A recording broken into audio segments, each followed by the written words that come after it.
Businesses are brainwashed to believe that ads are the only way to scale your business. And that's because that's all most agencies have to sell you. There's so many Facebook ads, YouTube ads, Google ads agencies out there, all telling you that this particular tactic or channel is the key to success. But you need to stop relying on Facebook and Google ads for your business growth. So today I'm going to be going through 3 different traffic channel strategies that you can implement to find more leads and customers that are not ads. So an over-reliance on any traffic source is really dangerous for your business, right? The number one is really dangerous for your business, one of anything. And the goal needs to be to diversify your traffic or your channel strategy. So your channel strategy should consist of inbound, outbound, and strategic partnerships. That is how you diversify, and that's how you stop being at the mercy of an algorithm change or somebody else's platform, right?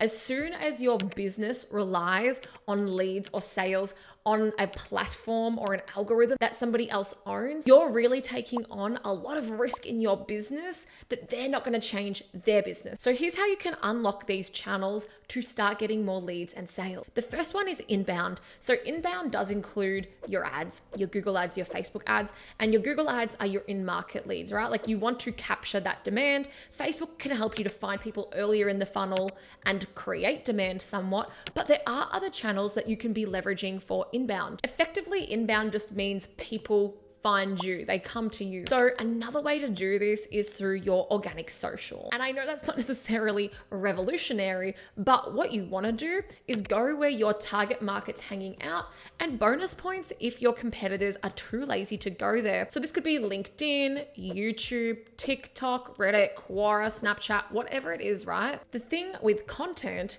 is that it helps you to build the relationship earlier in the buyer's journey. People go through this buyer's journey, whether you hold their hand and help them or not. Additionally, content is really, really good as a sales enablement tool, not just to generate leads, but when people are checking you out as part of that sales journey before they decide to come ahead with you. There's this thing called the messy middle, right? Some people call it dark funnel. And that is like what is going on in between when they first see you, when they become a lead, when they become a sale, and they're looking at you online. And this social helps to position yourselves as the authority, the solution for the problem that they're trying to solve.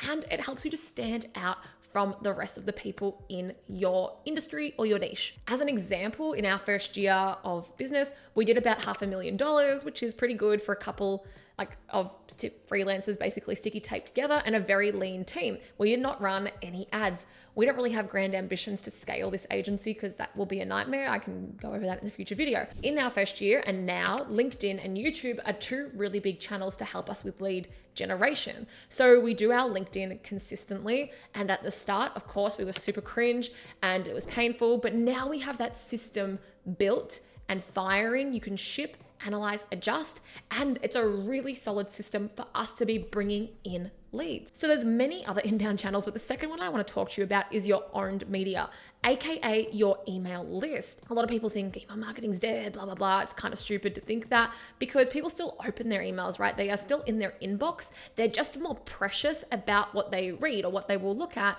or what they will open. So all you need to do is adjust the strategy of how you're going to get the open and get the click and actually get them enjoying your emails. So you want to be less transactional in those emails and providing more value, more story-based. You can do like Seinfeld sequences, you can provide free gifts, you can provide video trainings, you can do more than just ask and ask and ask people for things. And the goal should really be to siphon all of that attention that you're getting on other platforms into something that you owned, like an email list, because then you can have a strategy to nurture them, but you own this and you're not reliant on another channel who might stop working for you, which we've seen with the iOS updates or every time there's a panda or a penguin or a whatever going on Google. Okay, so channel strategy number 2 is outbound.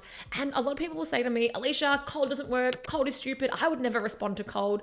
And that's awesome, but you just don't know how to do it properly. So in our company, we use cold email and LinkedIn, and we get responses like this that is up on the screen.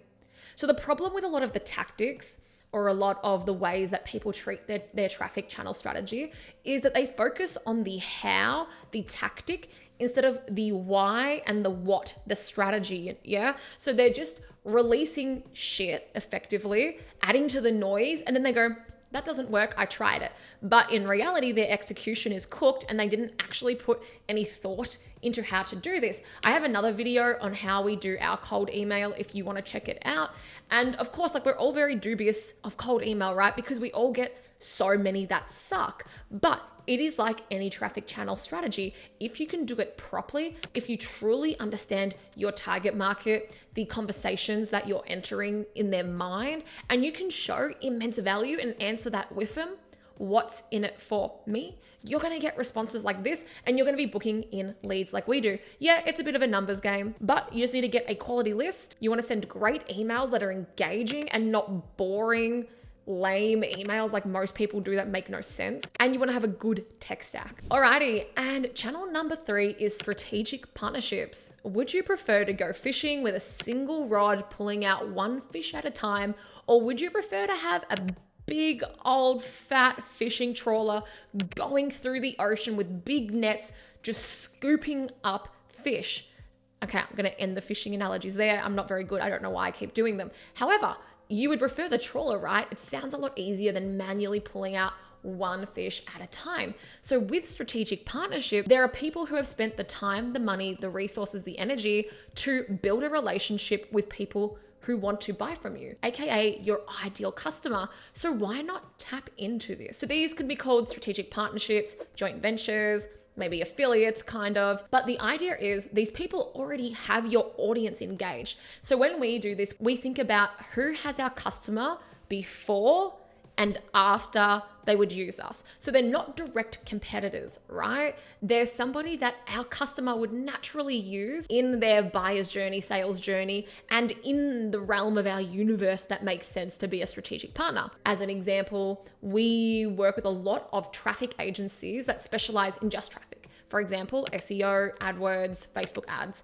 and they send us their clients to do landing pages and funnels, that post-click experience, so that their clients get better results, but don't go sniffing around to a full service agency. So there's different ways that we start the strategic partnership. A lot of it is networking, getting into masterminds, getting into business groups, going to events, also just reaching out, right? Like on LinkedIn, having a coffee catch up, seeing if it's a good fit. Very similar to when you're trying to build a relationship with your lead, you need to answer, so what, who cares, and what's in it for me? And one of the cons about strategic partnerships is it can take a little bit longer to build, right? Because you are building a relationship. So for example, with all of our traffic agencies, I'll go in and do a training to 15 plus account managers who then go and check their portfolio, and then one or two, like they'll each have one or two accounts that they can send to me. See how that amplifies? And like my time is better spent building these because I know how to do it now. So when we find them, we have a really awesome offer, which includes free like lunch and learns for their teams. They get a referral fee. They get all these other things. And then we also create this strategic partnership page for them as well, which is on the screen now scrolling through, right? Because we want to make it as easy as humanly possible for them to refer us work. To recap, you need a diversified channel strategy to grow your business. Inbound, outbound, strategic partnerships. Am I saying ads are bad? No, I love ads.